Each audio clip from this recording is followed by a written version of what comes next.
I'm Anumani, your modern day shaman and author of Unmasking Your Soul, a transformational journey of truth, light, and healing.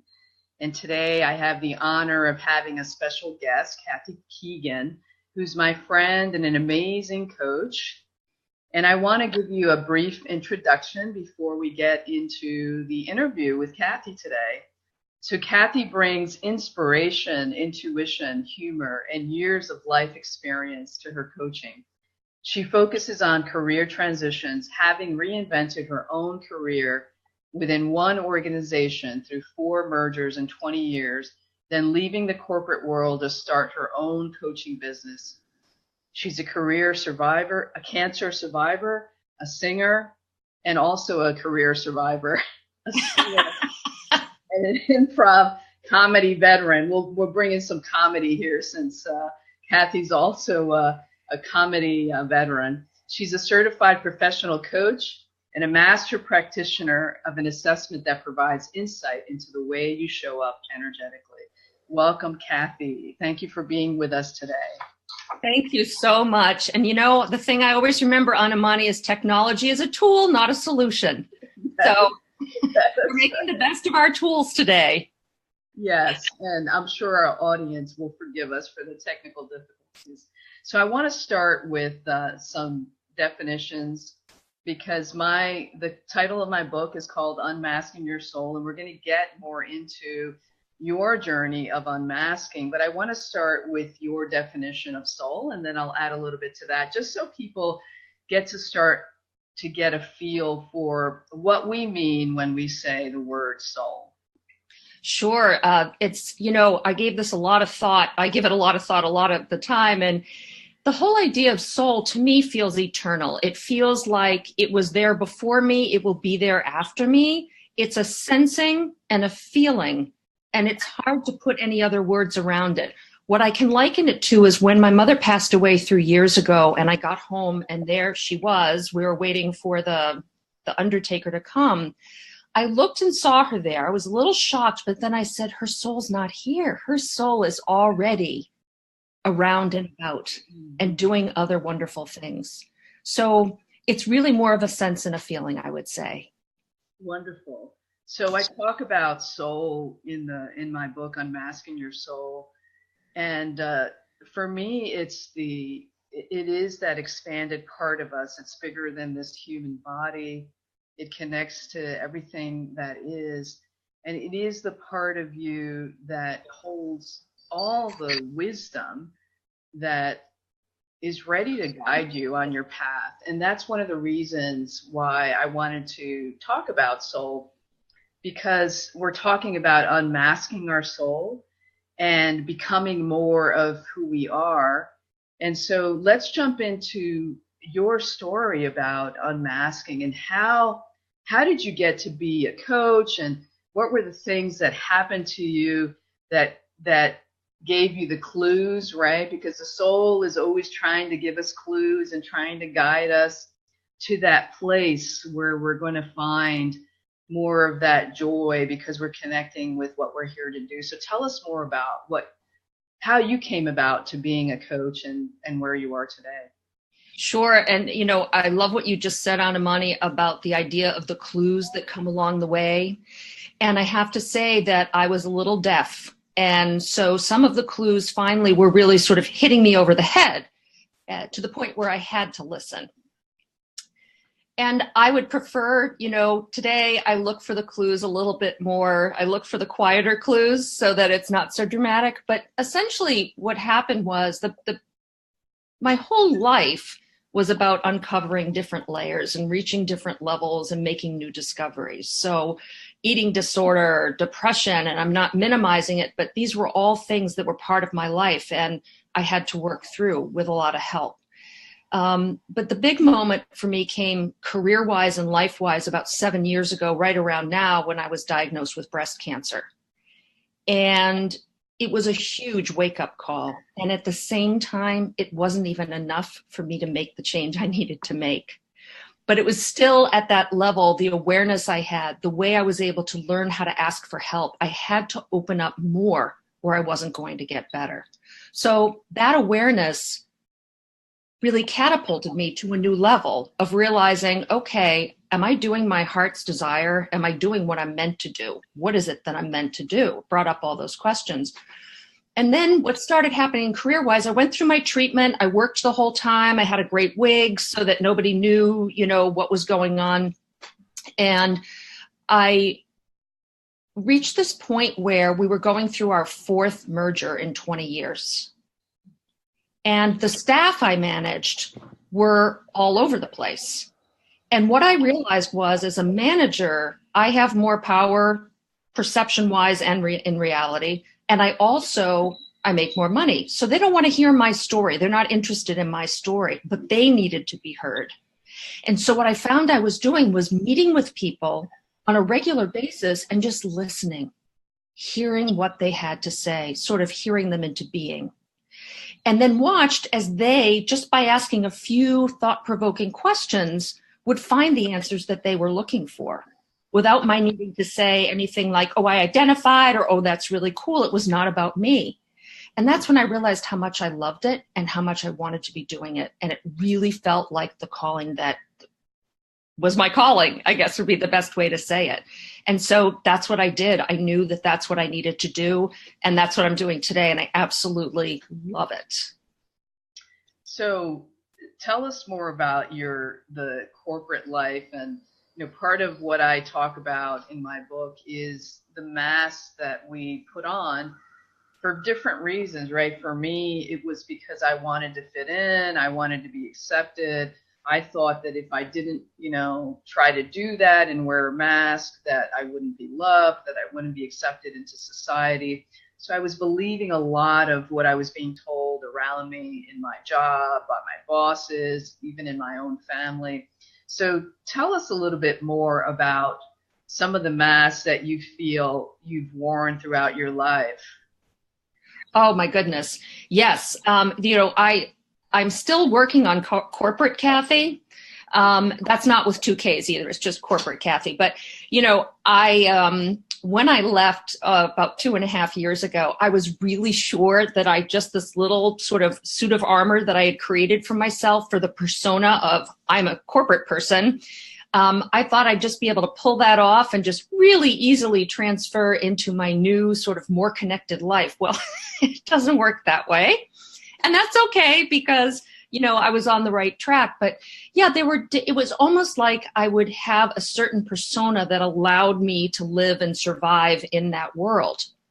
So I would respond in certain ways or I would go into this, kind of speak that was, I know a lot. And if I talk like this, then I sound really authoritative.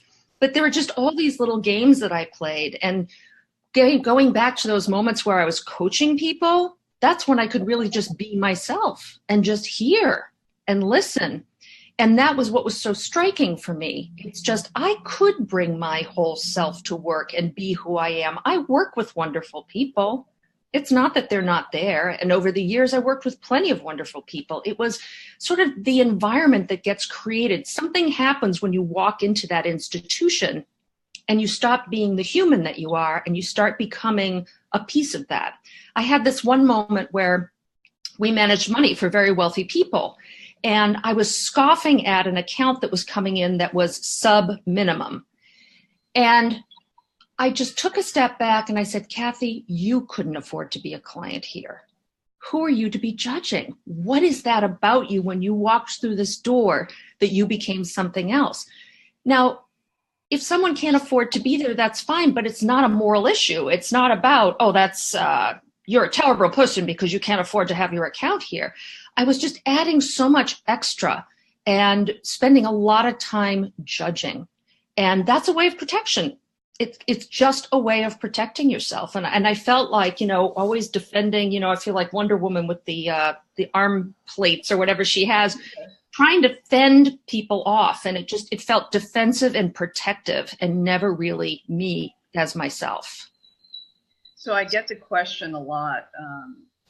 And I did a workshop recently and people talked about the culture, right? And what do you do if you want to be more of yourself?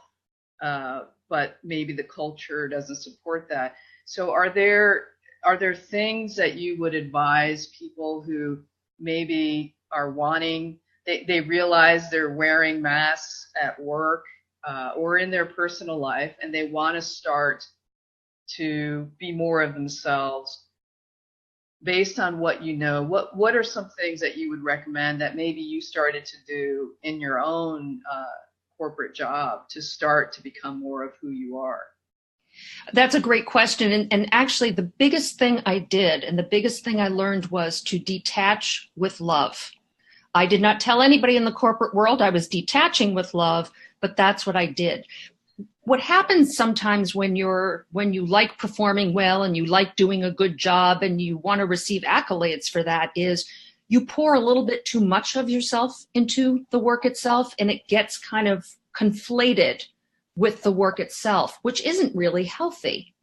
And so detaching is that way of just sort of saying, I can do work that I'm proud of, but my life doesn't depend on it. In the work I was doing, nobody lived or died because of decisions I made. That was the kind of career it was. And so seeing it in perspective and seeing what it was helped me to say, I can enjoy doing this work I'm doing, but if something, it doesn't go right, it's sort of the idea of either making a mistake versus being a mistake, so sort of separating that a little bit, which actually allowed more of me to come through. It doesn't seem like that would happen. It would almost seem like you're separating and it doesn't allow you to be you, but it actually allowed me to come more into myself and work better and smarter. Yeah, and I really love that. I also, in my corporate career, many times I felt like I had a split personality where I was being the corporate me, and then the spiritual me that was always really important to me. I tended to say to myself, oh, well, I can't bring this part of me into a corporate environment. But when you start to detach, as you're saying, from the environment around you and really just being yourself, that part of you that is spiritual will come in naturally. And it's not like you need to do anything different. You just need to let that energy flow through you, just like you would let that other part of you, the more of your human or corporate side, flow through. So I started to learn how to also allow more of me coming through, even sitting in meetings and just being myself. And it naturally happens. I think we all have a tendency to kind of try to segregate parts of us because we think they don't fit into that environment. But it actually, when you let more of yourself in and you detach from that overall environment, it changes the interactions you have with people. So I really like the idea of detaching. It's very powerful. Yep. So was there a particular mask that for you was a difficult one to let go of? And what would you call that? The good girl, the one who could do it all. That was really hard. For some reason, I always wanted to make some kind of an impression. I wanted to do things well. I wanted to be a quick study. And so there's just a lot of pressure in that because there are kind of a lot of lies in that. The fact is we're not perfect and the work we do isn't perfect, and it's not a behavior to model. So as a manager, I had to really work with that so that I could model behavior that I wanted to see in the employees. And so learning how to sort of pull that back and realize and say, smaller mistakes are better than bigger mistakes, right? So we have to try, we have to do things. So that was a really, really big one. And then the perfectionist, that I wanted to get everything ready so that it would be perfectly done before I do something. So it prevents you from taking action because you're saying, when I get all of these things lined up, then I am going to launch and start doing this. And I've spent a lot of time preparing and researching. I love research, but that in good measure is okay, but not if it keeps you from taking action. And so everything took me longer than maybe perhaps it might have because I was so busy getting prepared. Yes, and I can relate to those as well. For me, I think one of the biggest ones was definitely the good girl of trying to be seen in that way, and totally agree. Part of what I practice now is really making sure I'm in touch with my emotions, right? Because sometimes, especially in corporate environment, right, you tend to try to mask your emotions, and part of that is, might be the culture that you're in, but there is no perfection. We're human beings, and so when you don't show those parts of you, it could actually be hurtful later, because then those parts of you show up when you don't want them to show up, and you like get all, angry and whatever. So absolutely, the good girl, I think for many of us is a tough one, because depending on how you were raised, etc., that can really hold you back from things that you're meant to do. Another one for me was the people pleasing one, which I'm sure you can relate to, which happens a lot, I think, in corporate, where you may feel that because you have a certain type of boss that you always have to say yes. And yet I think the best leaders surround themselves with people that are going to challenge them as well, to bring out the best ideas that collectively can bring greater opportunities for the organization. So I really, I want to get into now how we start to unmask, and what are some of the steps that people can take, right? We're talking about all these different types of masks, and really with the intention that the more, it's kind of like we're an onion, right? And we're peeling back the layers, and the more you peel back the layers, the more you're becoming more of who you are. But why that's important is we all have a specific purpose we're here to do. For you, you discovered that you were here to be this amazing coach. And for me, to bring coaching, but also, the healing gifts that I have, and my art and my music. And I get this question a lot. Well, how do you start doing that? How do you start becoming more of who you are? So if you have any tips that you practice now, or that you've experienced over your journey, let's share that with our audience. Sure. The first thing that comes to mind is don't go to dry wells. And what that means is identifying people that you go to over and over again, and you just realize all I'm trying to do is please them. There's a statistic that in performing, that out of 100 people, 4 people just want you to fail. And I remember initially when I was performing for those 4 people. Why? Why do we want to do that? That's about perfectionism, isn't it? And so it's starting to identify the dry wells. Who are the people who can't hear you, who aren't able to listen to what you have to say? The people who just the minute you open your mouth, they're just like, oh, me too. Oh my gosh, but I did it 8 times. That's really, really important. And so it's in my life today, there are people in my life who live life. They've got all the same issues that anybody else would have, but there's sort of a healthy attitude about how to resolve them, and an ability to be able to sort of hear people, which is a big theme for me. And I think the other thing too is just having some kind of daily routine that involves sitting quietly and writing, however you want that to manifest. I do something called, I write a love note from my inner wise self to me every morning. It's a technique I learned from the wonderful Sark. And that has been very important. It only takes 2 minutes. And then I use an app that's a meditation app. And so I get in 10 minutes a day. So I'm not spending hours doing it, but it sets a tone. So these little kinds of shifts end up making huge shifts over the long term. Yeah, absolutely. And I love that. I talk about consistency with our practices, our daily practices, whatever that is, right?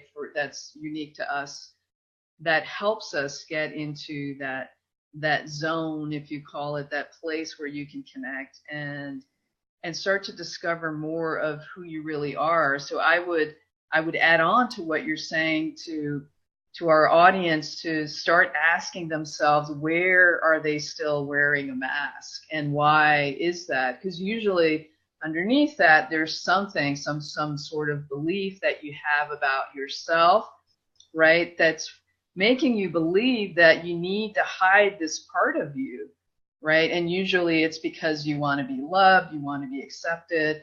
So a daily practice of starting to ask your inner wise self, right? Where am I still wearing a mask and why is that? You start to get to the real core of why that is, and then you can start shifting that, because once the awareness sets in, then it's much easier to shift what's happening there. You'll get some energy back in a major way too, because think of all the energy that you use trying to be something that you're not. It takes a lot more to do that. And it's far easier, let's say simpler, to be who you are. You know, I'm not going to say it's easy, but it is far simpler and far more energizing to just be who you are. Yes, I think people don't realize that it takes so much more energy to not be yourself than to be yourself. And you do feel uplifted and energized once you start connecting more with who you really are. So I want to get into, interesting. You do improv, Mm-hmm. right? And tell us more about that and how that plays a role in your life and as a coach. Sure. Well, improv, what I love about improv, it's kind of like child's mind. And it also teaches you how to deal with things when they don't go as planned. One of the main reasons I actually started doing improv was because everything was so scripted in my life in many ways. And I needed to learn how to deal with those moments where you're on stage and you don't have any ideas. Guess what? I survived. And my life has gone on just fine as a result. But the thing about it is, it's all about yes and we hear that a lot today, right? A lot of people talk about yes and. And the thing about yes and is you're building something when you say yes, and I'd love to hear more. If you say yes, but, and I've gone through demos of that where you try to have a conversation with somebody, the minute you say but, you just stopped that conversation in its tracks. And so the thing about improv, in order to succeed, is somebody makes an offer and you say, sure, I would love 100 barrels of Brussels sprouts today. That sounds perfect. I love steaming them and I will steam them for the next 40 hours. Then you're going somewhere. But if someone makes you an offer and you say, no, then where do you go? You know, and scene, as they say in theater. So it really opened up a lot for me and made me far less afraid to just make the occasional mistake. All right, not the occasional mistake. Let's, but just make mistakes and not have to have everything be so perfect.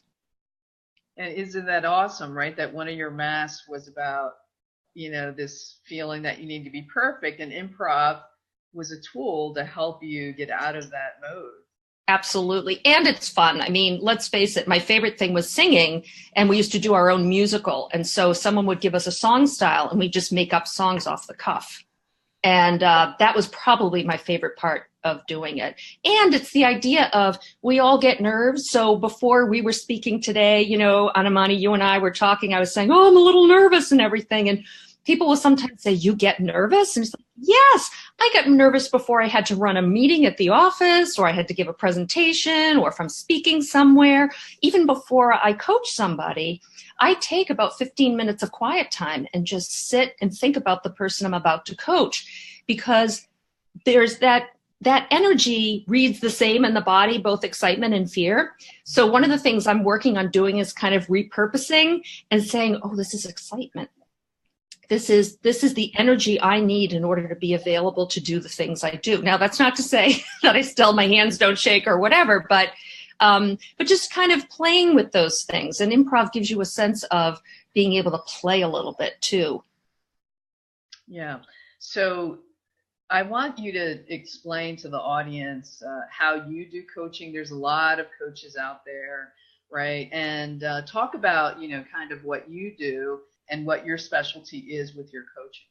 Oh, thank you. Yes, I'm a career coach. And what I like to do is, for me, it's about hearing the person, hearing my client. So listening to what's being said, listening to what under the under is, as we like to say, and then asking questions, because here's the thing. I really believe that people are whole. We are whole. We are led to believe that we are not. And part of this with the masks, when we mask like that, we believe that these masks are sort of creating a perfection, but they're not. They're hiding a perfection that's already there, or a completeness. Let me use the word complete. That completeness and wholeness that's already there. So my coaching sessions are probably 80% listening and 20% speaking. And generally the speaking is asking those thought-provoking questions, so that generally what will happen is someone will just talk themselves into their own solution. They just needed the space and time to be heard, to hear themselves think, and to be allowed to speak without somebody saying, you're going to do that? Or, wow, or, some kind of, there's no judgment. My training is about hearing and no judgment. So we have all kinds of weird noises going on here. I swear to God, I did not time that noise to go off right now, and I have to figure out how to shut it off. But you know what this is? This is actually kind of a cool example of how sort of low-level energy can really affect a situation. Because if I were talking and not acknowledging this, people would be like, doesn't she hear that sound? And that's all you can think about. You can't concentrate on me. So think about that. So hang on, let me go. I have to go shut this off. Where is it? All right, here we go. It sounds like a ghost. It is. Oh, look at that. So what questions should people be asking themselves to know, like, oh, I should contact Kathy because she can help me? You're stuck. If you're feeling stuck, and you know in your heart of hearts that there's more there for you, and that you're not being heard, the things that you do, the work that you're doing in the workplace, it's falling on deaf ears. I think that's the biggest thing for me. What would have helped me transition probably a little bit faster out of my career would have been a coach. There's an alchemy. There's something that happens when one person is listening to another person. It creates some kind of an energy. And so that it's hard to describe. It's sort of like as we started out today, trying to talk about soul. How do you describe that? And how do you describe that connection? But as you know, I have a coach. I always have a coach. Don't coach with someone who doesn't have a coach, because we're continually learning. And so that's the important. Oh, no. Here we go again. Stop.